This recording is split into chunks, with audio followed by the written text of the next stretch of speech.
जय हिंद दोस्तों। अभी समझ सकते हैं कि वन रैंक वन पेंशन 3 की तो घोषणा हो गई है। बहुत सारी एनोमलीज, बहुत सारी ऐसी चीजें हैं जो शायद एक्सेप्टेबल नहीं है, लेकिन फिर भी जो आपको पीडीएफ मिला है, कौन सी चीज कहां पर है, किसका बारे में क्या क्या क्लियर है, और शुरू से मैं आपको नीचे एनसीयू लेवल का पूरा पे स्केल बताऊंगा आखिर कितना कितना बड़ा है। बहुत सारे हमारे व्यूअर्स हैं, टेबल भी नहीं देख पाते, समझ नहीं पाते, वृद्ध हैं, वो अपने सवाल पहुंचा सकते हैं। तो दोस्तों शुरुआत करते हैं। सबसे पहले इंडेक्स ऑफ टेबल, यानी कौन सी टेबल किसके लिए एप्लीकेबल है और कहां पर आपने देखनी है, ताकि आपके पास जो पीडीएफ है आराम से देख सको। तो सबसे पहले आप देख सकते हो कि सीरियल नंबर 1 से लगाकर 10 तक और टेबल नंबर 1 से 10 तक ज्यादा इफेक्टिव है। और सबसे पहले रेगुलर कमीशन अफसर, वोमेन अफसर एक्सक्लूडिंग अफसर of AMC, ADC, RBC, MNS, TA, EC, SSCO. यानी उन्होंने बताया कि रेगुलर कमीशन की जो पहली एक टेबल है, जिसमें आप समझ सकते हो कि lieutenant, captain, major, lieutenant colonel, colonel, brigadier, major general and general, lieutenant general, और उन सबका कितने बढ़ोतरी हुआ है। फिर दूसरा टेबल नंबर 2 है कमीशन अफसर एएमसी, एडीसी, आरबीसी वालों के लिए। फिर कमीशन अफसर टोटल आर्मी के लिए टेबल नंबर 3 है, और कमीशन अफसर मिलिट्री नर्सिंग सर्विस का चार है। फिर रेगुलर ईसी, एसएससी अफसर के लिए 5 और 6 है। फिर आ जाते हैं टेबल नंबर 7 जो जेसीयूआर इंक्लूडिंग ऑनरी कमीशन अफसर है।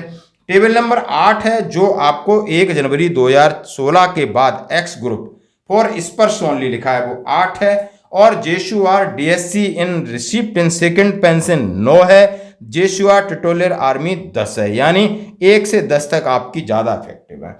फिर उसके बाद आते हैं enhance rate of honorary family pension.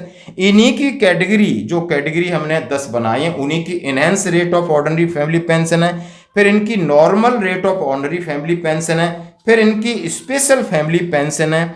फिर liberalise dependent pension, disability elements and impairment relief वाले अपनी टेबल नंबर 87, 88, 89, 90, 91, 92, 93, 94, 95, 96 जेसीओ जवान हैं वो अपना देख सकते हैं। वास्तविकता से टेबल नंबर 93 में देख सकते हैं, जहां तक मिलेगा। वार इंजरी एलिमेंट, वार इंजरी रिलीफ वाले हैं वो 97 से 106 टेबल में देख सकते हैं। और वार इंजरी एलिमेंट इनवैलिड आउट है वो 107, 8, 9, 10 के बाद 116 तक देख सकते हैं। प्री 1 जून 53 डिस्चार्ज पर्सनल है, आर्मी पर्सनल है, ordinary family pension, mustering out of pension 117, 18, 19, और एयरफोर्स का ऑर्डिनरी फैमिली पेंशन है 120 पर, और स्टेट फोर्स पर्सनल 121 पर है। यानी ये है टेबलों की रूपरेखा। इनको आसानी से आप देख सकते हो, देखने का तरीका है, अपने रैंक और सर्विस के हिसाब से देख सकते हो। आइए दोस्तों अब बात करते हैं। बिल्कुल अब मैं बात करूंगा कि यदि आप टेबल नंबर 7 की बात करूंगा डिटेल में। अब डिटेल में यह बात करूंगा यदि आप, मैं 2 साल सर्विस से बात करूंगा। यदि आप 2 साल सर्विस करके आए हैं तो आपकी पेंशन बाई ग्रुप के हैं तो 13,563 बनेगी। बिल्कुल, ये आप सिपाही हो सकते हैं, नायक हो नहीं सकते, कोई रैंक आपको मिलेगा नहीं। इसके बाद आप 5 साल सर्विस करके आए हैं और यदि आप सिपाही हैं तो 15,200 होगी आपकी। यदि आप नायक भी बन जाते हो तब भी आपकी 15,200 है। हवलदार भी 5 साल का बंदा बन सकता है तो 15,548 है दोस्तों, जिसकी मैंने बात किया। यदि मैं अब मैं बात करता हूं सीधा 10 साल सर्विस के ब्रैकेट पे आता हूं। यदि आप सिपाही है और 10 साल सर्विस में आपको फौज ने भेजा है तो 17,476 आपकी बेसिक होगी। यदि आप नायक हैं तो भी 17,476 होगी दोस्तों, बिल्कुल सीधे बात है। हवलदार हैं तो 17,794 होगी। हाँ, ये आपका स्केल रखा गया है। उसके बाद में सीधा आ जाते हैं, कोई भी बंदा 12 साल में रिटायर्ड है वो जेसीओ भी हो सकता है। यानी सिपाही हैं तो 17,476 है, नायक हैं 17,476 है, नायक टीएस हैं तो भी आपकी यानी 18,775 हैं, हवलदार हैं 18,775 है दोस्तों। और यदि आप नायब सूबेदार हैं इस रैंक में तो 20,447 आपकी बनेगी। यानी ये छोटे छोटे टुकड़े के बारे में मैं आपके साथ बात कर। अब मैं सीधा 15 साल पे आऊंगा क्योंकि एक क्वालिफाइंग सर्विस है। क्वालिफाइंग सर्विस के बाद जैसे पुराने लोग हैं, यदि आप सिपाही है तो 20,325 ले सकते हो। ऑनरी 20,325 और 20,682 यदि आप नायक हैं तो ले सकते हो। और हवलदार हैं, ऑनरी हवलदार 20,622।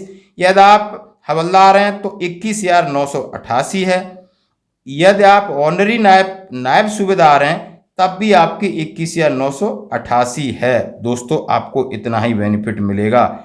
यदि आप नायब सूबेदार हैं तो 23,175, 15 साल वाला कोई रिटायर्ड होके आता है तो 23,175 है दोस्तों।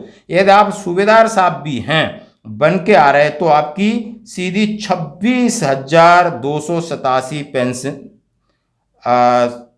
26,287 आपकी पेंशन बनेगी 15 साल। क्योंकि ये ओआरओपी बन से पहले किसी भी रैंक में आप 15 साल करके आ रहे हो, यदि आप प्रीमेचर हैं तो सभी को कंसिडर किया गया था, इसलिए मैं 15 साल की एक बात कही। अब मैं सीधा सीधा आपको 17 साल के हर एक रैंक का बताऊंगा। सिपाही हैं तो 20,463, आप समझ सकते हो। नायक हैं तो 23,500, नायक हैं तो आपको 21,488 है।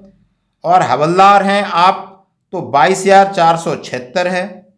और यदि आप ऑनरी नायब सूबेदार हैं तो मिलेगी नहीं, इसमें ऑनरी का कोई मतलब नहीं है। यदि आप नायब सूबेदार पक्के हैं तो 24,425। और यदि आप सूबेदार हैं तो आपकी 27,100 बनेगी। यानी आप 17 साल करके सिपाही हैं, नायक हैं, हवलदार हैं, नायब सूबेदार, सूबेदार जा सकते हैं कि प्रीमेचर वाले पहले थे। अब मैं सीधा सीधा 19 साल पे अपनी बात करूंगा। 19 साल का सिपाही 21,425 है। यदि आप नायक हैं तो 22,151 है। यदि आप हवलदार हैं तो 23,432 है।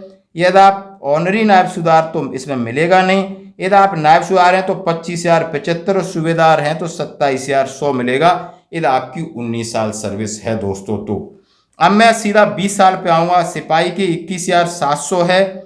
नायक की आपकी 22,726 है। हवलदार की 24,763 है। और नायब सूबेदार की 25,750 है। और सूबेदार की 27,000 आपकी 100 है। तो दोस्तों ये था एनसीओ तक का 20 साल सर्विस से कम जो लोग पहले प्रीमेचर जाते थे और उनके लिए एप्लीकेबिलिटी थी। यदि आपका और कोई सवाल है तो आप हमसे कर सकते हो। यदि आप ये सोच रहे हैं कि नहीं सर मैं 22 साल करके रिटायर्ड हुआ हूँ, यदि 22 साल करके आप सिपाही रिटायर्ड हो नहीं सकते हो। यदि आप नायक रिटायर्ड हो रहे हो तो 23,569 है आपकी।